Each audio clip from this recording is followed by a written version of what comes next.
حضرت موسیٰ علیہ السلام کی پیدائش کا واقعہ۔ ایک رات فرعون نے ایک خواب دیکھا کہ شام کی طرف سے ایک آگ آئی اور اس آگ نے تمام گھروں کو جلا ڈالا، جبکہ بنی اسرائیل والے محفوظ رہے۔ دہشت کے عالم میں بیدار ہونے کے بعد فرعون نے تمام کہانوں اور نجومیوں کو جمع کر کے اپنا خواب بیان کیا۔ نجومیوں نے اسے بتایا کہ بنی اسرائیل میں ایک بچہ پیدا ہوگا جو فرعون کی بادشاہت کو ختم کرے گا۔ بنی اسرائیل کے یہاں بھی شروع سے ہی یہی بات مشہور تھی، لہذا اس خواب کے بعد وہ مزید فکر مند ہو گیا اور اس نے حکم جاری کر دیا کہ بنی اسرائیل میں پیدا ہونے والے تمام لڑکے قتل کر دیے جائیں۔ اس حکم کے مطابق فرعون کے حواری اور اس کے سپاہیوں نے ہر ممکن قدم اٹھایا تاکہ کوئی بھی نومولود لڑکا زندہ نہ بچ پائے، لیکن اللہ کے فیصلے اٹل ہوتے ہیں۔ دیکھتے ہی دیکھتے بنی اسرائیل کے ہزاروں نومولود بچے ذبح کر دیے گئے۔ ان دنوں حضرت موسیٰ علیہ السلام کی والدہ حمل کے ابتدائی دنوں میں تھی۔ اللہ تعالیٰ نے آپ کی حفاظت کا سامان اس طرح فرمایا کہ ان کی والدہ پر معمول کے مطابق حمل کے اثرات ظاہر نہیں ہوئے، جس سے آپ فرعون کی چھوڑی ہوئی دائیوں کی نگاہ میں نہ آ سکیں۔ انہوں نے اس بات کو چھپائے رکھا یہاں تک کہ پیدائش کا وقت قریب آ پہنچا۔ انہوں نے بچے کو جنم دے دیا، اس بارے میں سوائے قریبی لوگوں کے کوئی نہیں جانتا تھا۔ نجومیوں نے فرعون کو اطلاع دی کہ بچہ پیدا ہو چکا ہے۔ اس اطلاع نے فرعون کو بدحواس کر دیا اور اس کے سپاہیوں نے گھر گھر کی تلاشی شروع کر دی۔ حضرت موسیٰ علیہ السلام کی والدہ سخت پریشان تھی۔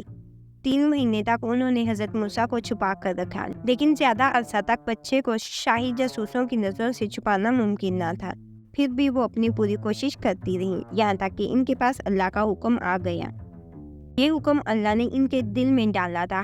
حضرت موسیٰ علیہ السلام کی والدہ کے دل میں خیال آیا کہ ایک تابوت کی طرح ایک صندوق بنایا جائے اور اس بچے کو اس صندوق میں رکھ کر دریائے نیل کے بہاؤ پر چھوڑ دیا جائے۔ حضرت موسیٰ علیہ السلام کی ماں نے اللہ کے حکم کے مطابق بچے کو صندوق میں رکھا اور دریا میں چھوڑ دیا۔ ساتھ ہی موسیٰ علیہ السلام کی بہن سے کہا کہ تم اس کے پیچھے پیچھے چلتی جاؤ، لہٰذا وہ دریائے نیل کی موجوں میں چلے اور ان کی بہن کنارے کنارے چلی۔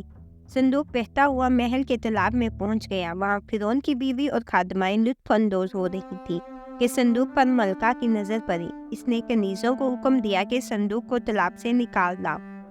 جب صندوق کھولا گیا تو اس میں ایک حسین اور تندرست بچہ آرام سے لیٹا ہوا تھا۔ ملکہ بہت خوش ہوئی، اس کی آنکھوں میں ممتا اتر آئی۔ شفقت و محبت سے بچے کو گود میں لے لیا۔ ملکہ نے سوچا کہ اس بچے کو بیٹا بنا کر پالنا چاہیے۔ محل میں کسی نے خدشہ ظاہر کیا کہ یہ بچہ بادشاہ کی سلطنت کو ختم کرنے کا سبب بھی بن سکتا ہے۔ فرعون کے دل میں بھی یہی خیال آیا کہ کہیں یہ بچہ بنی اسرائیل کا وہ لڑکا نہ ہو جس کے بارے میں نجومیوں نے پیشن گوئی کی تھی۔ لیکن فرعون کی بیوی نے کہا کہ یہ بھی تو ہو سکتا ہے کہ یہ بچہ ہماری آنکھوں کی ٹھنڈک بنے، یعنی ہم اس کو اپنا بیٹا بنا لیں۔ اس پر فرعون نے کہا کہ یہ صرف تیری آنکھوں کی ٹھنڈک ہے، میری نہیں۔ میں نہیں چاہتا بنی اسرائیل کا کوئی بچہ میری نگرانی میں پلے، لہٰذا یہ صرف تیری ہی آنکھوں کی ٹھنڈک ہے۔ حضرت ابن عباس رضی اللہ تعالیٰ عنہ فرماتے ہیں کہ اگر فرعون یہ بات کہہ دیتا کہ یہ میری بھی آنکھوں کی ٹھنڈک ہے تو اللہ تعالیٰ اسے بھی ہدایت دے دیتا۔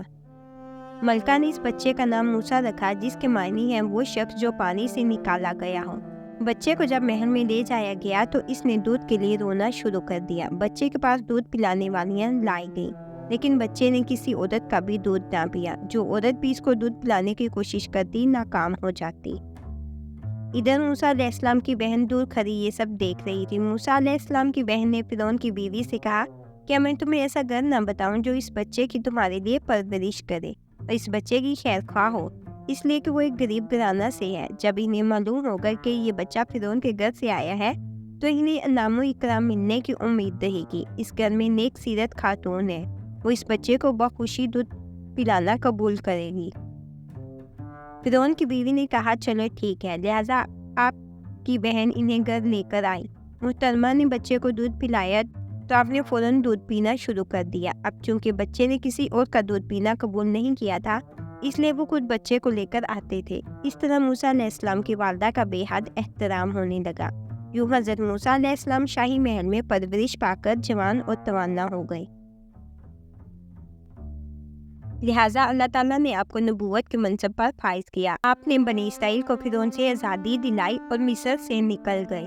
فرعون بنی اسرائیل کو ختم کرنے کے لیے لشکر لے کر روانہ ہوا۔ جب بنی اسرائیل بحر احمر کے قریب پہنچے تو اللہ نے ان کے لیے دریا کے بیچ سے راستہ کھول دیا۔ یہ وہی موقع تھا جب فرعون کا وہ خواب پورا ہونے والا تھا کہ اس کی بادشاہت اور لاؤ لشکر تباہ و برباد ہونے والا تھا۔ بنی اسرائیل تو سمندر کے پار چلے گئے، مگر جب فرعون اپنے لشکر سمیت ان کے پیچھے آیا تو سمندر کا یہ راستہ بند ہو گیا اور وہ اپنے لشکر سمیت اس سمندر میں غرق ہو گیا۔